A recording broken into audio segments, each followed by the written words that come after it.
伫咧台湾，最近各地发生几若件坐火人赛车出意外的事故，所以社会嘛真关心坐火人的交通议题哦。有一寡县市有计程车巴士，也是长照交通车等等的服务，互民众毋免烦恼这个交通接送的问题，而且这嘛互一寡少年家加一个驶交通车的工作机会。小等的公司第二代青春的内网，要带大家做伙来看因的故事。若毋是伫咧都市生活。无交通工具，要出门是真麻烦。偏乡的囡仔若要读册，时大若要去买物件，互医生看，或者是复健，若无车，就袂输无脚通行。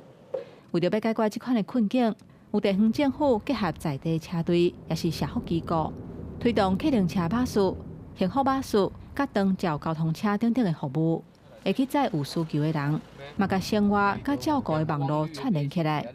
因为阮有固定的时间、固定的站牌啊去载，所以我是变大公车变小架公车，会当入去乡镇内底大公车无法度入的所在，会当服务更较侪民众。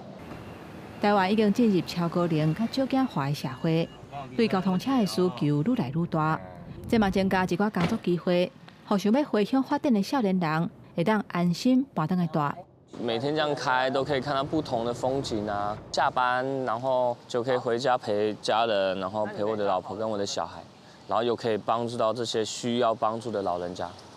有司机来载来陪伴，到看头看尾，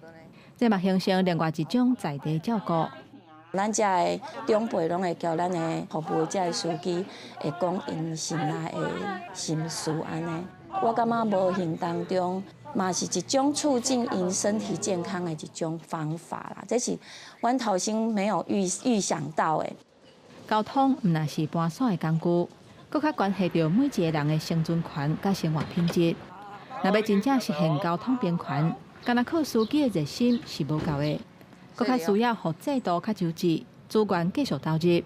才有法度真正照顾到社会甲弱势的人。